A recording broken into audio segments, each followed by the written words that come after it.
Assalamualaikum warahmatullahi wabarakatuh. Waalaikumsalam warahmatullahi. Waalaikumsalam warahmatullahi wabarakatuh. Alhamdulillahirrahmanirrahim. Wabihi nasta'in wa ala umuri din waddin.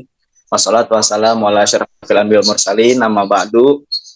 Yang saya hormati teman-teman saya, teman kelompok saya. Yang saya hormati para adik-adik sekalian yang telah menyempatkan waktunya untuk bergabung dalam presentasi kelompok saya.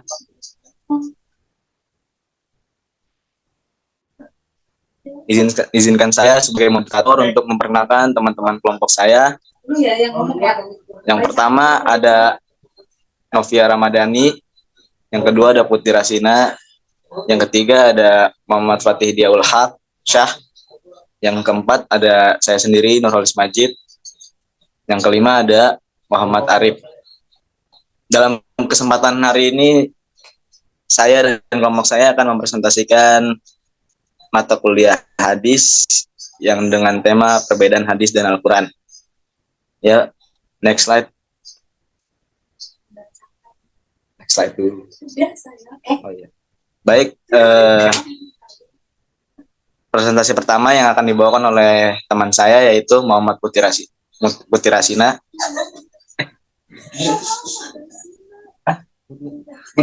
Ya udah. Yang akan dibawakan oleh Putri Rasina. Waktu dan tempat dipersilakan. Terima kasih.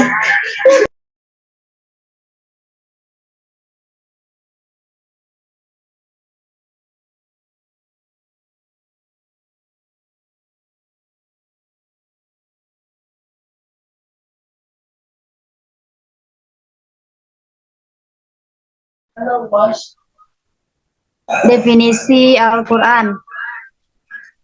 Definisi Al-Quran secara bahasa, sebagian ulama mengatakan kata Al-Quran tidak mempunyai akar kata. Ia merupakan nama bagi kalam Allah atau alam murtajal. Sebagian yang lain berpendapat Al-Quran berasal dari kata qara'a yaqra'u qira'atan wa Qur'anan.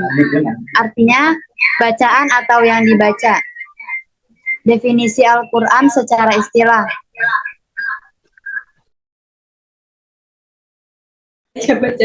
Al-kalamul mu'jizul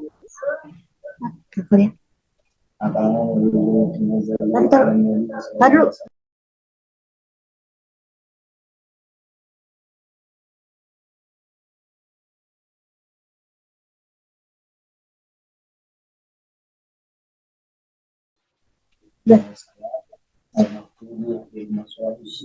Udah dia mau baca.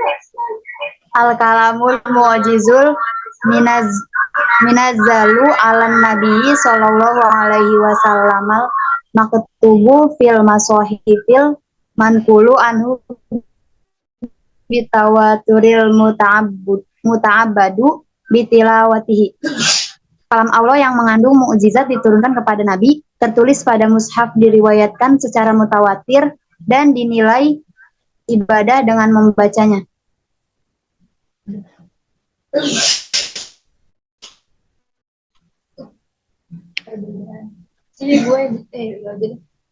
Perbedaan Al-Quran dengan hadis. Al-Quran adalah mukjizat Nabi Sallallahu Alaihi Wasallam. Al-Quran dijamin pemeliharaannya oleh Allah dari campur tangan manusia. Al-Quran seluruh ayatnya diriwayatkan secara mutawatir. Salah satu surah dalam Al-Quran, Al-Fatihah, wajib dibaca dalam sholat. Lafal dan makna Al-Quran dari Allah. Membaca Al-Quran dinilai ibadah. Kalau hadis, hadis nabawi atau qudsi, bukan mukjizat. Hadis terpelihara, namun pemeliharaannya tidak seperti Al-Quran. Hadis diriwayatkan secara ahad dan mutawatir. Tidak ada hadis yang dibaca dalam sholat. Hadis qudsi maknanya dari Allah, lafalnya dari Nabi. Hadis nabawi lafal dan maknanya dari Nabi berdasarkan wahyu dari Allah. Membaca hadis tidak dinilai ibadah kecuali dengan niat menuntut ilmu atau niat baik lainnya.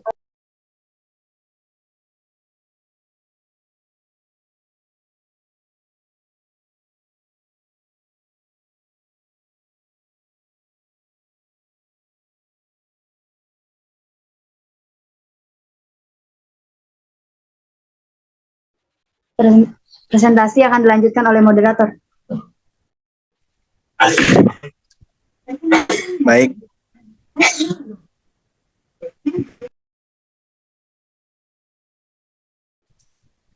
On cam nggak sih? Fungsi hadis terhadap Al-Quran. Yang pertama, bayanu tashri'. Yang kedua, bayanu tafsir. Bayanu takrir au takkid. Yang keempat, bayanu al-mutlaq. Takhsisul al-am. Tafsir al-mujmal. Ya, next slide. Bayanu takrir atau bayanu takkid di dalam Al-Quran adalah perintah mendirikan sholat dan menunaikan zakat dalam surah Al-Baqarah ayat 83. Perintah puasa dalam surat Al-Baqarah ayat 183. Perintah haji dalam surah Al-Imran ayat 97. Dan hadis memperkuat Al-Quran. Dalam hadis dari Ibnu Umar berkata, Rasulullah bersabda, Islam didirikan atas 5 perkara.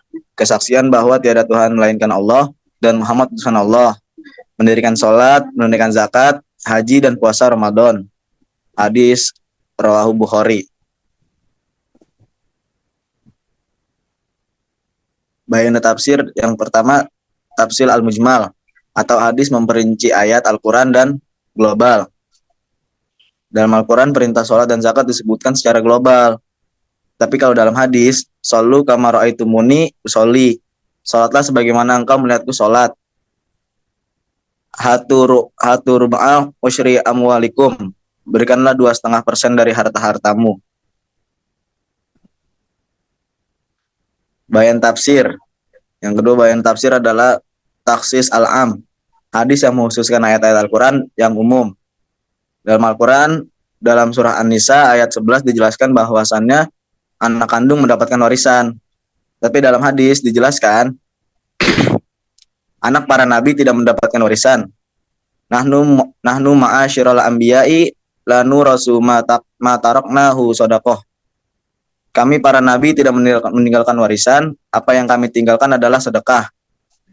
Anak yang membunuh orang tua tidak mendapatkan warisan. La yarisul qatil minal maqtuli syai'an.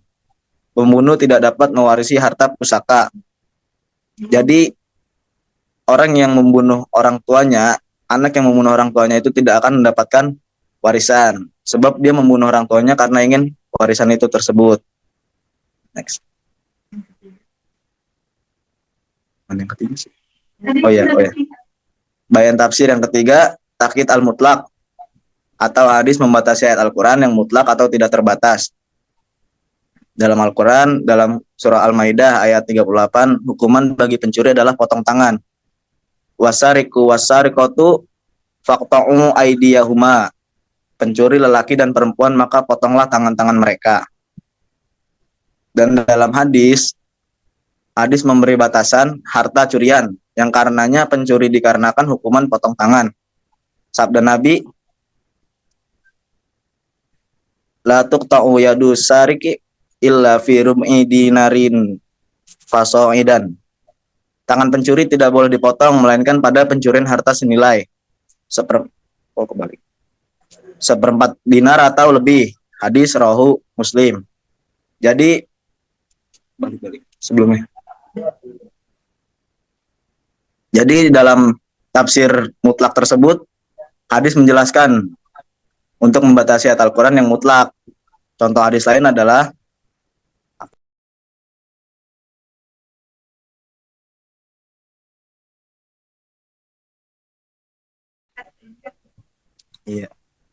Contoh hadis lain adalah Nabi bersabda,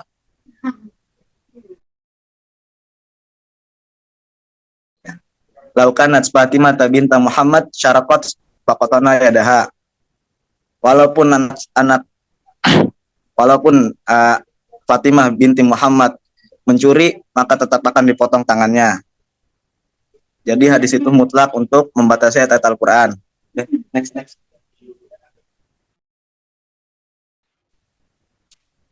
Bayanu tashri'. Ya. Hadis menciptakan hukum syariat yang belum dijelaskan oleh Al-Quran. Dalam hadis Rasulullah bersabda, "Hurima libasul harir wazahabi ala zukurin ummati wa uhilla liinasihim."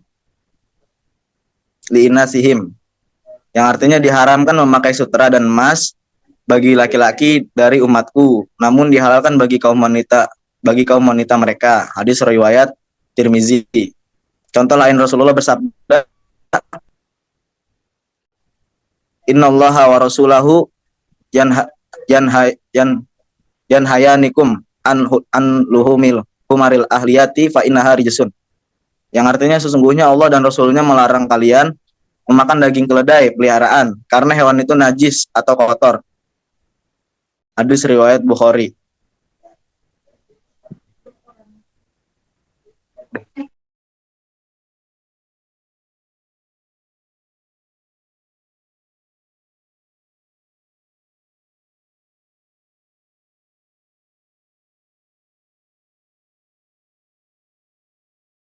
Tahu.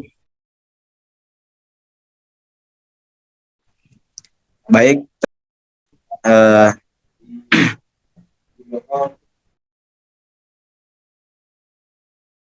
baik, terima kasih. Sekian dari kelompok kami. Kurang lebihnya mohon maaf. Wabillahi taufiq wal hidayah. Semoga kalian masuk dalam presentasi kami.